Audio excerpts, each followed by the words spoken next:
Bruce Richardson shouldn't be alive.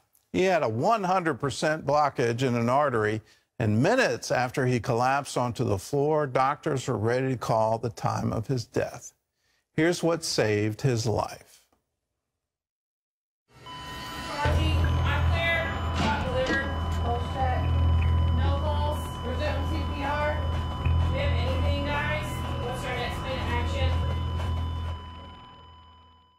July 16, 2016 was like most Saturdays for Bruce Richardson. He was at a men's prayer breakfast at church and had just taken his seat. I'm sitting directly across from Bruce. I looked over and I see Bruce, and he just rolled back, and his eyes roll back in his head, and his left arm goes over that chair, and he hits the floor.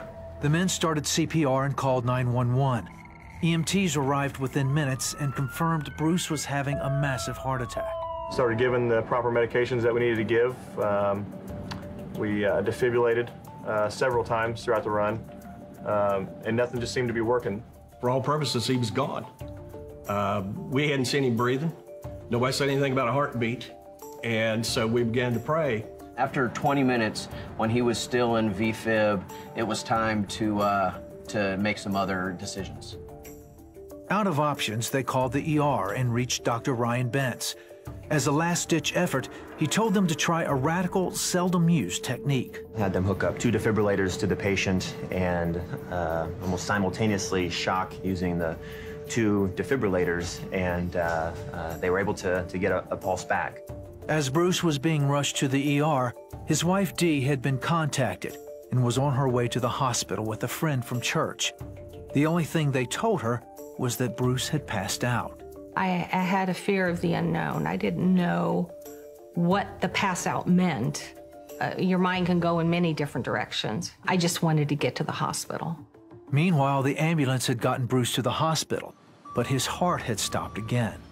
When they arrived, they were actively doing CPR. The patient was blue as the color of my scrubs. That certainly was a poor prognosis. Even if Bruce did survive, he could have severe brain damage. But that didn't stop Dr. Bentz and his team to make every effort to save his life. 6-7 minutes without oxygen to the brain, and you begin to exhibit some neurologic injury to the brain. And he had, we think, well over 47 minutes. We typically have about a 0.8 chance of even getting a pulse back after 30 minutes. Still just an incredibly poor prognosis. When Dee arrived, she was escorted to the room where the medical team was working to save her husband. That was hard. It was hard because he's got apparatuses in his mouth and he's obviously not the right color. You know, it was hard. God has to make this right. That's what I thought. God has to make this right. Where else do you turn, you know, but to God.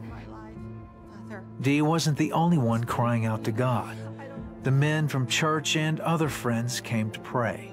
And we didn't understand exactly why this was taking place, didn't need to understand that, but basically we were asking for God to intervene. Then finally, doctors got a steady pulse. His color pinked up and started kind of making some purposeful movements, which still I can't fully explain how that recovery occurred so rapidly, but it was quite impressive to see.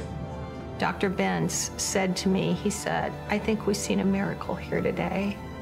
Doctors found that the circumflex artery was 100% blocked. They inserted a stent to restore blood flow, but they still had concerns. He was considered clinically dead. Total, 1 hour and 7 minutes with no pulse. Because Bruce had been without oxygen for that length of time, it could have been total brain damage. And so there was still a fear, but I had a peace that I can't explain. And I look back at it now and I think it's only because of prayer. Bruce improved dramatically over the next few days. The doctors were astounded because he had started to breathe on his own.